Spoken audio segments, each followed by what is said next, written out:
ये देखिए, जो आप राजनीतिक भूचाल की बात कर रहे हैं, वो चीज़ सारी साफ़ हो गई जब हमारी सरकार ने असेंबली में बजट पास किया। वहाँ बहुमत साबित हुआ और बजट पास हुआ। अब इसमें कोई बात नहीं है, स्थिर सरकार है। हमारे ऑब्जर्वर्स भी दिल्ली से पार्टी हाईकमान ने भेजे थे, वो सबसे मिले हैं। उसके बाद एक आप लोगों के सामने है कि 34 के जो लोग हैं हमारे साथ, सब साथ हैं और उन्होंने एक मत में ये बात कही है कि ठाकुर सुखविंदर सिंह सुक्खू जी ही हमारे मुख्यमंत्री रहेंगे और सरकार स्टेबल है और ये 5 वर्ष तक पूरा अपना कार्यकाल करेंगे।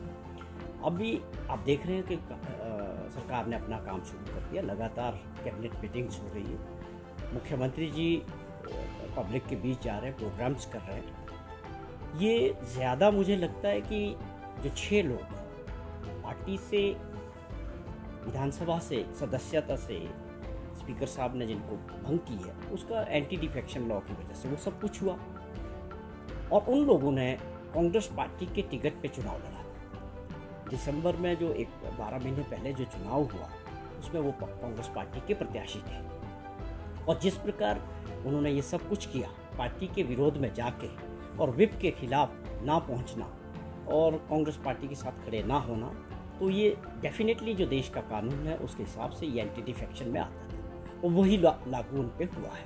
तो आज की डेट में वो 6 के 6 सदस्य जो है एमएलए नहीं रहे हैं, उनकी एमएलएशिप की जो सदस्यता है वो रद्द कर दी गई।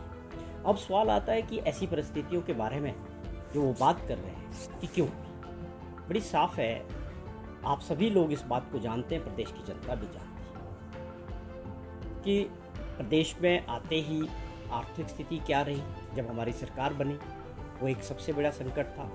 उसके बाद जो आपदा आई, प्राकृतिक आपदा हिमाचल प्रदेश के लोगों ने फेस की और सरकार ने, वो अपने आप में और एक संकट था। इन सब बातों से आगे बढ़ने में माननीय मुख्यमंत्री जी ने और सरकार ने बहुत अच्छा काम किया। इसको लेके देश के अंदर हर जगह इस बात की मुख्यमंत्री जी की और सरकार की सराहना भी हुई कि अपने आप में ऐसी आपदा थी जो कभी प्रदेश में लोगों ने नहीं देखी। तो ये सारी चीज़ों को आगे बढ़ते हुए दूसरा बजट पेश किया जिसकी लोगों ने सराहना की और अपने आप में बहुत बेहतरीन बजट हिमाचल प्रदेश के लोगों के लिए, जिसके ग्रामीण अर्थव्यवस्था को मजबूत करने वाला कुछ ऐसे बड़े फैसले किसानों, बागवानों या दूध उत्पादक के लिए या पशुपालक के लिए किए गए जो आज तक इतिहास में नहीं हुए। तो ये सारी बातें प्रदेश की जनता जो गाँव में रहती है, 80% लोग अभी भी गाँव में रहते हैं। सरकार की और मुख्यमंत्री जी की प्राथमिकता लोगों के लिए काम करने की, सादगी के साथ उनका बड़ा सिंपल सा काम है कि मैं लोगों की सेवा करने के लिए राजनीति में आया और उस तरह से सरकार आगे बढ़ रही थी। अब सवाल है कि कुछ लोगों को महत्वाकांक्षा थी जो अभी अटैक कर रहे हैं मुख्यमंत्री जी पे, जो हरियाणा में बैठे हैं, जो हरियाणा में बैठ के बात कर रहे हैं कि ये सरकार ठीक नहीं चल रही है। मैं उनसे पूछना चाहता हूँ कि आपकी मंशा क्या थी। आप इस बात को सारा हिमाचल प्रदेश की जनता सब जानते हैं कि आप मंत्रिमंडल में कैबिनेट के लिए सब कुछ कर रहे थे। तो कुछ लोगों की महत्वाकांक्षा थी, वो कैबिनेट की अपने बर्थ की लड़ाई लड़ रहे थे।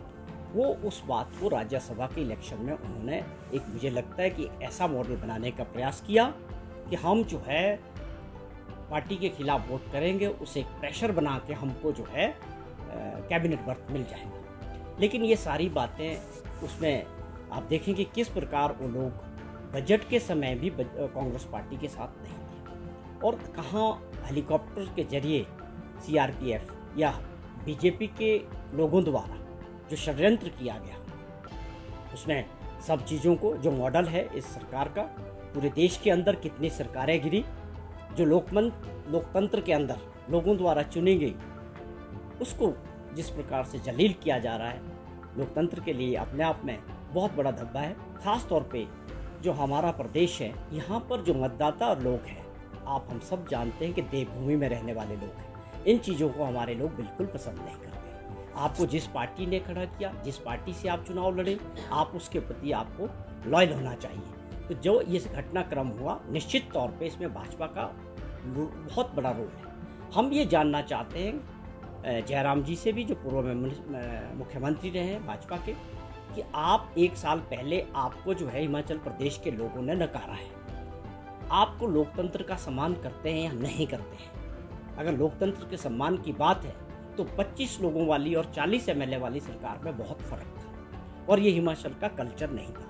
तो ये सब कुछ हमारे लोगों को हरियाणा ले जाना, हेलीकॉप्टर्स द्वारा उनको लाना, फिर हेलीकॉप्टर्स द्वारा ले जाना, हरियाणा सरकार के ऑफिसर्स उनके लिए रहने का इंतज़ाम करना, तो ये सारी बातें क्या दर्शाती कि इन सब के पीछे भारतीय जनता पार्टी का रोल था।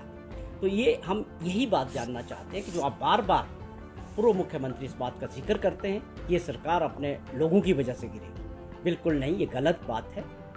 इसके पीछे जो मॉडल भाजपा का पूरे देश में रहा है, आपने देखा पिछले कई सालों से कितनी विपक्ष की सरकारें गिराई गई, उसके पीछे एजेंसीज का मिसयूज होता है, उसके पीछे आप समझे कि धन और बल दोनों तरह का मिसयूज होके लोकतंत्र का जो ये मजाक उड़ाया जा रहा है देश में, इसका एक ताज़ा उदाहरण हिमाचल प्रदेश में देखने को मिला है। लेकिन एक बात यहाँ देखने को नहीं मिली है कि जहाँ भी इन्होंने प्रयास किए वहाँ काफ़ी ज़्यादा सरकारें गिरी, लेकिन यहाँ लोगों के पास जो लोग थे, हमारे वे चुने हुए लोग थे, उनसे बहुत सारे लोगों से भी संपर्क किया गया, उनको भी प्रलोभन दिया गया, लेकिन लोग टिके हुए हैं, उनका ज़मीर है, वो पार्टी में विश्वास रखते हैं और सभी लोगों ने उनकी इस बात को ठुकराया है। तो ये जो मॉडल ये पूरे देश में अप्लाई करना चाह रहे थे, वो मॉडल उन्होंने हिमाचल प्रदेश में भी किया, लेकिन वो मॉडल इनका आगे नहीं बढ़ा। हमारी सरकार सरवाइव की है, उसके बावजूद हमने बहुमत साबित किया है और आज 34 के 34 लोग माननीय मुख्यमंत्री जी के पीछे और एकजुट होकर खड़े हैं और सरकार हमारी मजबूती से चलेगी। टैक्स पॉलिसी जिस तरह से आपने भी कहा कि कहीं ना कहीं प्रेशर पॉलिटिक्स जो है वो प्रदेश में बनाने का प्रयास किया गया। विक्रमादित्य सिंह दिल्ली गए, दिल्ली में ये सूत्रों के हवाले से खबर आ रही है कि नए पार्टी का गठन करने की भी बात की जा रही है। तो क्या लग रहा है ये पूरा समीकरण जो है वो कहीं ना कहीं प्रेशर पॉलिटिक्स बनाने की कोशिश? देखिए, ये सारी बातें तो मीडिया की स्पेकुलेशंस हैं, जो हमारे सामने बात को मान चुके हैं कि उनको ऑफर्स की गई कि आप डिफेक्ट करें चुनाव के, जब प्रलोभन के बिना धन गिर सकती है क्या? आज तक क्यों नहीं गिरी? कीजिए, अगर आपने सरकार अपनी मर्जी से बनानी है तो ये इलेक्शन कराने का फायदा क्या है? लोग ना मानते हुए आप सत्ता में आना चाहते हैं, सत्ता की और मैं कोई बात नहीं, हमारे पास जो लोग हैं वो बिल्कुल टिके हुए हैं। हम प्रदेश की जनता की सेवा के लिए सरकार बनी है, उसको बेखूबी लोगों के लिए काम करेंगे और हमें पूरा उम्मीद है कि ये जो हमारे लोग हैं वो ईमानदारी के साथ कांग्रेस पार्टी और सरकार की सेवा मतलब ये जो सब कुछ हुआ है इसमें क्या, जैसे आप बता रहे हैं क्या 6 लोग चले गए और लोकसभा के चुनाव के साथ क्या विधानसभा के 6 के चुनाव भी हो सकते हैं और कांग्रेस क्या करेगी इसमें? देखिए, ये टेक्निकल चीज़ें हैं, ये इलेक्शन कमीशन को देखना है, ये आगे ये लोग क्या करेंगे, अपनी सदस्यता को लेके ये कोर्ट में जाते हैं या क्या नहीं होता, ये फैसला अब इलेक्शन कमीशन ने करना है कि इनका चुनाव दोबारा होगा और कब होगा, ये हमारा विषय नहीं है। लेकिन कांग्रेस पार्टी इस बात को लेके बड़ी साफ है कि इन लोगों की बीच जाएंगे, जनता के बीच जाएंगे, इनके करैक्टर की बात करेंगे, इनकी जो बातें ये कर रहे हैं मीडिया में, जो आज ये इल्ज़ाम सरकार पे लगा रहे हैं या मुख्यमंत्री जी पे लगा रहे हैं, खासतौर पे राजेंद्र राणा जी की मैं अभी देख रहा था, ये सारी बातें वास्तविकता नहीं है, वास्तविकता कुछ और है, आपकी महत्वाकांक्षा है इसके पीछे।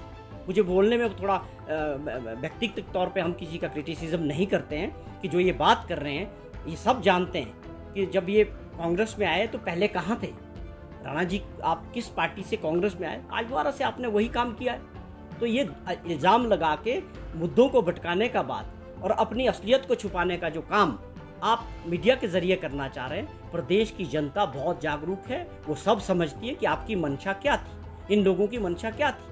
अगर घर के अंदर कोई छोटे मोटे मन मुटाव थे तो उनको बैठ के सॉर्ट आउट किया जा सकता था। मैं ये नहीं मानता कि ये इतनी बड़ी कोई समस्याएं थी कि जिसके लिए आप पार्टी से डिफेक्ट कर दें, ये बिल्कुल भी जस्टिफाई नहीं हो रही। लोगों से भी हमारी बात हो रही है, लोग भी समझते हैं इस बात कि ये इतना बड़ा कारण नहीं है, ये केवल फेस सेविंग, अपने फैसले को सही ठहराने के लिए बेकार के इल्ज़ाम लगाए जा रहे हैं। सरकार ने बेखूबी 12 महीने में वो काम किए, हिमाचल प्रदेश में वो दिशा दी है जो आज तक नहीं हुआ। ऐतिहासिक बजट दिए हैं, गांव के काम किए, लोगों के किए, सरकारी कर्मचारियों के किए, और जिस प्रकार का खजाना था, जिस प्रकार की आर्थिक स्थिति थी, उसके बावजूद माननीय मुख्यमंत्री जी ने जो 12 महीने में काम किया, उसकी सराहना पूरे देश में और पूरे प्रदेश में हो रही। सरकारी मशीनरी क्या फेल होगी क्योंकि इसका आकलन नहीं लगा पाई है, तो क्या सियासी गणित सरकार का भी गड़बड़ाया? देखिए, सवाल ये है जो हमारे कैंडिडेट थे राज्यसभा के सिंघवी साहब, उन्होंने सेसल होटल में वोटिंग के पहले दिन डिनर का इंतज़ाम किया। उसमें सभी लोग आए। हमारे पास 40 विधायक कांग्रेस पार्टी के थे और 3 विधायक इंडिपेंडेंट थे। और इंडिपेंडेंट विधायक लगातार इन 12 महीनों से कांग्रेस के साथ एसोसिएट मेंबर के तौर पे काम कर रहे थे। और विकास की दृष्टि से मैंने खुद देखा, जोरों से उनके भी काम हुए, बिना भेदभाव के काम किए मुख्यमंत्री जी। अब आप शाम को साथ हैं, अब आपकी नियत नहीं है, सुबह आप वोट नहीं देंगे तो आपका क्या कर सकती है सरकार? हम भी धनबल का यूज करें? हम तो इस बात की राजनीति के बिल्कुल भी पक्षधर नहीं। आप पार्टी के आदमी हैं, पार्टी के साथ चलेंगे। जब पार्टी हाईकमांड ने किसी को कैंडिडेट दिया है तो हमको उसके साथ चलना है। जमीर तो आपका खराब हुआ, नियत तो आपकी खराब हुई। आपका प्रश्न का मैं जवाब, राणा जी आज की डेट में एमएलए नहीं है। आप सभी जानते हैं कि उनकी सदस्यता खत्म हो चुकी है, पहली बात। अब उनको कांग्रेस के बारे में बात करने की मुझे लगता है कोई करनी नहीं चाहिए। अब उनका कोई नैतिकता नहीं है। राणा जी ने यही बातें पार्टी के अंदर रह के की होती, ये सब कुछ ना किया होता तो उनका अधिकार था। ये सभी लोग पार्टी प्लेटफॉर्म पे इस बात को लेके बात करते, चर्चा करते, पार्टी हाईकमान से चर्चा करते कि हमारे ये इश्यूज है सरकार के साथ और मुख्यमंत्री जी के साथ। वो एक तरीका है पार्टी का, किसी भी संगठन का। आपने जो कुछ किया है, आप ये सारे अधिकार खो चुके हो। आपका कोई अधिकार ही नहीं इस तरह की बात करने का। आपने वो किया है जो हिमाचल प्रदेश में कभी नहीं हुआ। ये बातें, आपका प्रश्न जो है, मैं भी राणा जी से भी पूछना चाहता हूँ। ये आपका अधिकार था पार्टी के अंदर रहते हुए। हमारी पार्टी डेमोक्रेसी को मानने वाली, अंदर आप बात करते, इंचार्ज से बात करते, पार्टी हाईकमान से बात करते कि इस तरह की कमियां हैं, इसको दूर करने की आवश्यकता है। हर पार्टी में होती है और उस पर अमल होता है। लेकिन जो आपने किया है उसके बाद आपका तो यू वांट टू जस्टिफाई कि हमने ये, क्योंकि उसको जस्टिफाई करने के लिए, फेस सेविंग के लिए आप दूसरों पे इल्जाम लगा रहे हो। जो हजारों लाखों लोगों ने हमको वोट दिया, एक उम्मीद के साथ सरकार बनाई, उस उम्मीद को आज कौन जिम्मेवार है? उसको अगर ये सरकार गिरती है तो ये 6 लोग जिम्मेवार हैं। लोगों का मैंडेट था, लोग बदलाव किए थे बड़ी उम्मीद के साथ। ये पूरी तरह से जो है मतदाताओं के साथ धोखा है। राणा जी कह रहे हैं कि अभी भी कुछ और विधायक सरकार में जो है वो संपर्क में होंगे। देखिए राणा जी क्या कहेंगे? राणा जी तो विधायक ही नहीं रहे। आपको पहले समझना पड़ेगा। उनकी बातों में आके कुछ लोगों ने अपना कैरियर खराब कर दिया। उसके हीरो तो शायद यही होंगे। आज बहुत लोग संपर्क में उस पछता रहे हैं कि हमने क्या कर दिया। उनके साथ जाके बहकावे में आगे सड़क पे पहुंच के दोबारा लोगों के बीच जाना पड़ेगा। 1 साल के अंदर राणा जी ने तो सारा माहौल खराब किया। तो ये राणा जी की बातों को कांग्रेस के अंदर कोई मानने वाला है? आपके सामने थे, आप सभी लोग वहां थे कि सभी लोग एकजुट होकर मुख्यमंत्री के साथ खड़े और कांग्रेस पार्टी के साथ खड़े। तो राणा जी जो है फेंक रहे हैं, इससे कुछ उनको मिलने वाला नहीं है कि वो ये सोचते हैं कि और लोग खड़े। ये सभी बातें सिर्फ एक फैलाने वाली बात है, गुमराह करने वाली बात है। तो आपको लगता है कि इतने बड़े घटनाक्रम के बाद देश में भारतीय जनता पार्टी सरकार गिराना चाहे, वो सरवाइव कर जाए? तो मुझे बड़े हर्ष के साथ इस बात को स्वीकार करता हूं कि हमारे जो लोग हैं कितने ज़मीर वाले और टिके हुए हैं, जो आज भी इन परिस्थितियों में कांग्रेस पार्टी और सरकार के साथ खड़े रहे। सवाल यहाँ सिंपल है कि हम लोकतंत्र की बात करते हैं। लोग चुनाव करते हैं, वोट डालते हैं, अपनी मनपसंद का आदमी चुन के भेजते हैं और वो सब जानते हैं कि वो 5 साल के लिए होता है। तो ऐसी कौन सी डेस्परेशन है कि आपको अभी जनता ने बाहर किया? आपने उन चुनाव में पूरी ताकत लगाई। देश के प्रधानमंत्री ने बहुत सारी जनसभाएं की। आपको पूरी उम्मीद थी कि हम रिपीट करेंगे। नहीं किया। किसने नहीं किया? जनता ने नहीं किया। तो आप अगर लोकतंत्र को मानते हैं, उसका सम्मान करते हैं, तो ये कौन सा तरीका है? आप उसको एक्सेप्ट करें कि हमें रिजेक्ट किया है एंड हमको 5 साल विपक्ष में बैठना है, विपक्ष के बैठ के मुद्दों के साथ लोगों के लिए काम करना है। लेकिन सत्ता की भूख इतनी है कि आप जनमत को नहीं मानते हैं, डेमोक्रेसी को नहीं मानते हैं। तो ये अपने आप में बहुत दुर्भाग्यपूर्ण है कि लोगों को क्या मिला, मतदाताओं को क्या मिला? वो तो ठगेगी। आपने 5 साल के लिए किसी को चुना, उसका कोई मतलब नहीं।